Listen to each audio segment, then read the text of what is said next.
So, for example, when we talk about cylinders, the formula we're going to use to find the surface area, meaning the area on the surface, is this formula here, 2 pi RH plus 2 pi R squared. Basically, we're finding the area of the entire surface of this cylinder. Who can tell me what a cylinder is made up of? Like, what the net would be? 2 circles, one on the top, one on the bottom. What is the tube part made up of? What shape would you say that tube is? Sure, it's not really a side because it's, well, the whole thing is called a cylinder, but it's made up of a circle on the bottom and a circle on the top, the 2 circles, right? That tube part, think about what you would need to make that tube part. If you were given 2 circles made out of, let's say, construction paper, what would you need to make that tube part? What shape? Someone said it. A rectangle, right? Or a square. It could maybe be a square. But you need some type of rectangle or square. So that's why this formula is what it is. Isn't pi r squared mean the area of area of a circle? Aren't there 2 circles in a cylinder? So that's why this part says 2 pi r squared. And this part is that rectangle. You don't know the base and the length of it because you would have to find the circumference, but that's the formula for the rectangle part. Honestly, I don't need you to know why the formula is what it is, but I do need you to know how to use it. Now, for cones, we're going to do the formula for surface area is going to be pi r squared plus pi r, and that cursive looking L is the slant height. We've been talking a lot about the actual height and not the slant height. When you're using the volume formula, you use the actual height. But when we're talking about surface area, we're going to use the slant height. So this piece right there is the slant height, right? So that's what that cursive L means, is slant height.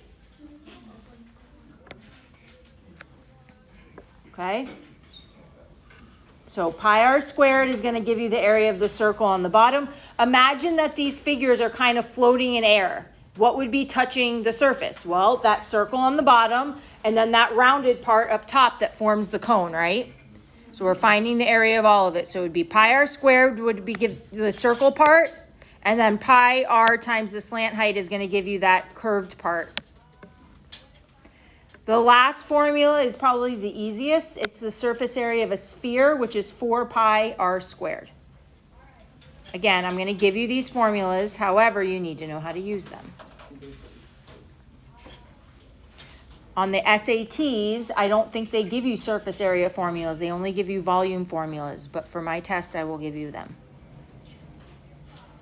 So those are just the 3 formulas we're going to work with today. Now all we got to do is practice. So number 1, what would you call number 1? A cylinder. So I put, and it's asking for the surface area. On the test, make sure you know what it's asking. If it's asking you surface area or is it asking you for volume? Because obviously you have to use different formulas for different questions. So you're finding the surface area of a cylinder. So I right away wrote down the formula you'd use to find the surface area. This is as easy as just plugging it in. However, you can't just type it all into your calculator at once. Do you see that plus sign in the middle? Yeah. Order of operations doesn't always work well in calculators. So I would say that do the 2 pi RH and then do the 2 pi r squared, and those 2 numbers you'll add together at the end. So for example, when we do 2 pi RH, the first part of the formula, 2 times pi, what's the radius?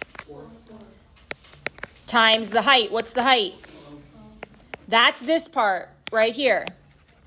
Correct? You're then going to, whatever that equals, add it to 2 times pi times the radius, which we said was 4 squared. That's going to be the second part, correct? So I'm going to take care of both of them separately.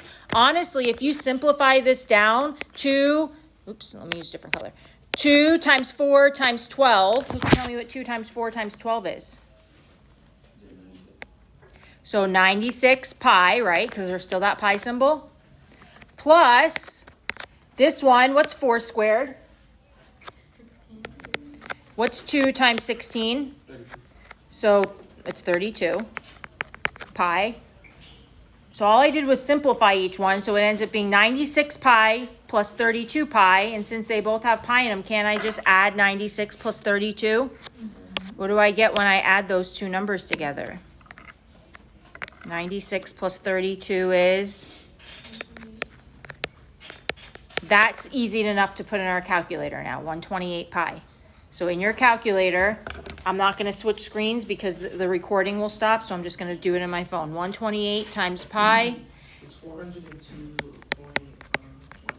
Perfect. And this was in inches. And is this volume?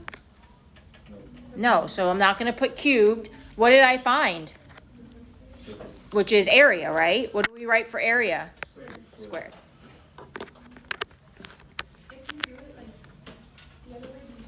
You should, but the thing is, then you're going to have to like record, you're going to get an answer in the calculator, you're going to have to write it down, then you're going to have to get a new answer in the calculator, write it down, then type those in together, and you know what I'm saying? It's easier if you could simplify it down to just one simple thing to put in the calculator, if possible.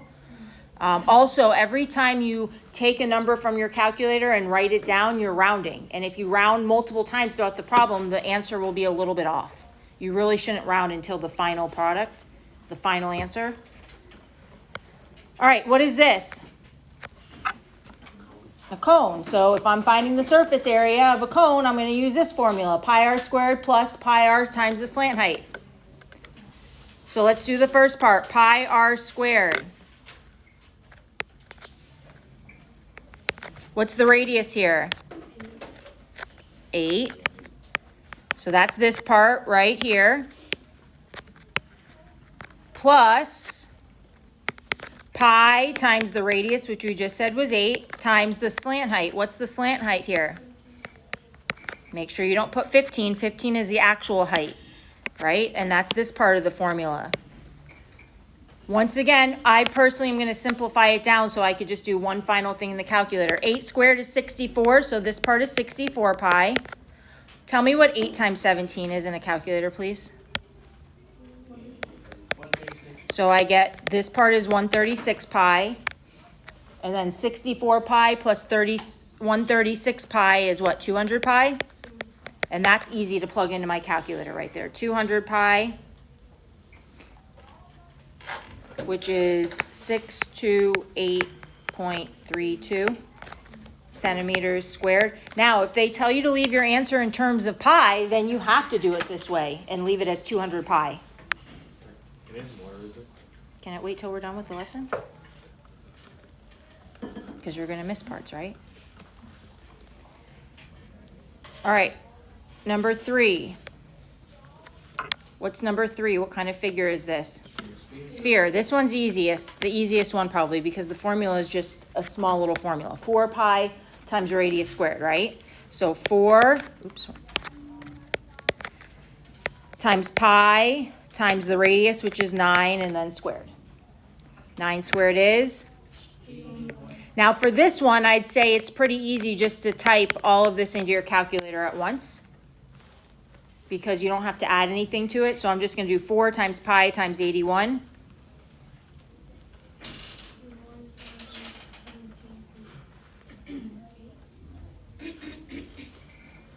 Say it again.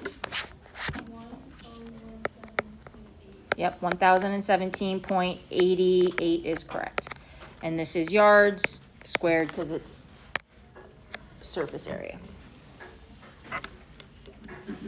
All right, the first 3 were very straightforward. Number 4 is a little more challenging. Why is number 4 a little bit more challenging? It doesn't give us the radius. Well, that's true. I will give you the radius. I meant to give you the radius. Doesn't give you the slant height, right? I'm going to tell you that that's 15. Honestly, you wouldn't really have enough information if you were missing 2 sides. Yes. You got it to the top, right? I didn't see that. How do you get the slant? Well, that's a good question. What can you tell me about this right here? Thank you. What kind of triangle? Right. It's a right triangle, so we have to do Pythagorean theorem. What part of the triangle are we trying to find when we're looking for this, the hypotenuse? That's your slant height here. So yes, that's the first thing we're going to have to do is use Pythagorean theorem to find the slant height. right? So A, I'm gonna call 40. B, I'm gonna call 15, so 40 squared plus 15 squared is gonna give me my slant height, C squared. So 40 squared I know is 1600. 15 squared I know is 225. When you add those together, you get, 1,825. yep, and then find the square root, and what do we get? 42.72. That's just the slant height, right? So when we follow this formula now, we're gonna say pi times the radius, which is 15 squared, plus pi times the radius, which is 15, times the slant height, which we just found out was 42.72.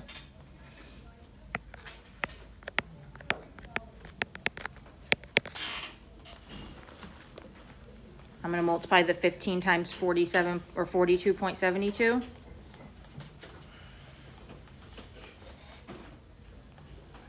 Which I end up with 640.5 pi. No, that's wrong.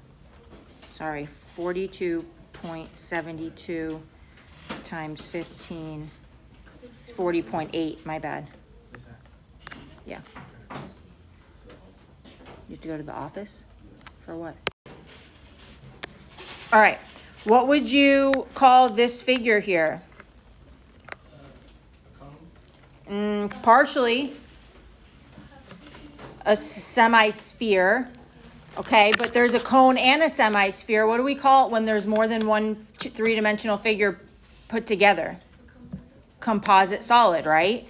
So when we are finding the volume of composite solids, you would just find the volume of both, and then you would add them together, right?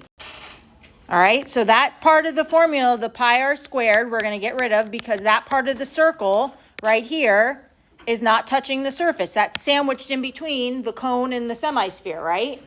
So all I need to do is this part of the formula for the cone. That's going to give me this area of that curved surface on the outside. So pi times the radius, which is 6. Unfortunately, we don't know the slant height. We're going to have to do the same thing we did a minute ago using Pythagorean theorem. So A, I'll call 6 squared, plus B, I'll call 12 squared, is going to give me C squared. So 36 plus 144.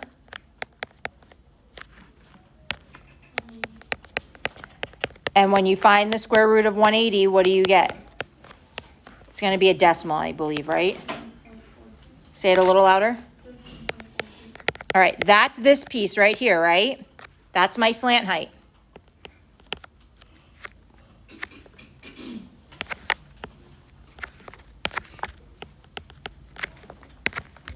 All right, so can you guys tell me what that part equals?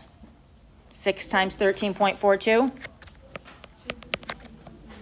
252.96? All right, I'll take care, I won't do that yet because I might have to add it to something with pi and I'll add it later. So I'll leave that. That's the cone part, right? That's not right? Oh, that was your final answer. All right, let me just put it in my calculator. So 6 times 13.42?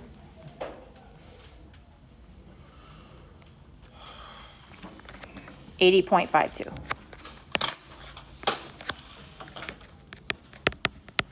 All right, now I want to talk about this sphere. This is a semi-sphere, correct? This is the formula to find the surface area of a whole sphere. So what do I have to do to find a semi-sphere? Divide by 2. Isn't 4 divided by 2 going to equal 2? So really that simplifies down to 2 pi r squared. Now this bottom circle, we don't need to include, so we don't have to do any extra work. All we need is that half circle, so we just divide by 2. So we're going to do 2 pi r squared. The radius is 6.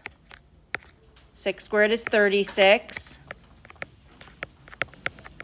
And 2 times 36 is 72. So we have 80.52 pi plus 72 pi.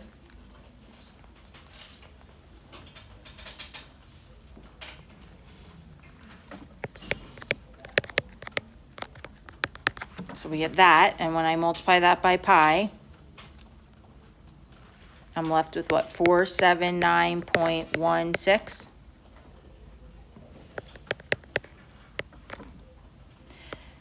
The formulas themselves are not super difficult, but you'll see there's a lot going on here. There's a lot of numbers. It's not just one calculation, it's a lot of calculations going on here. Do you agree with that?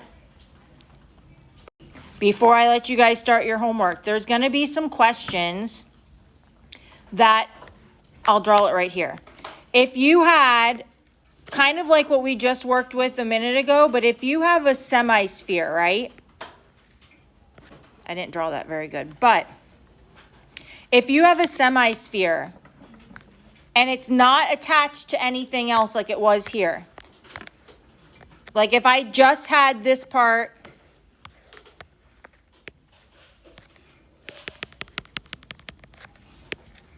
okay, and I just wanted the semi-sphere. Do you agree that the bottom is part of the surface now?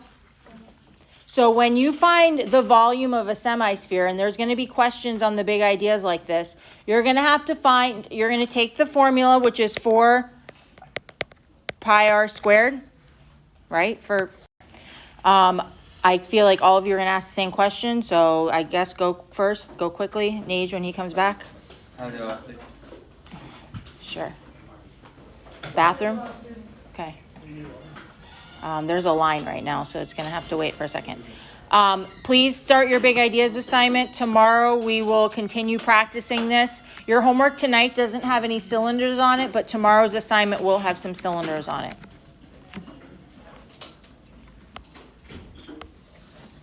We submit this? Yeah, submit your notes, please.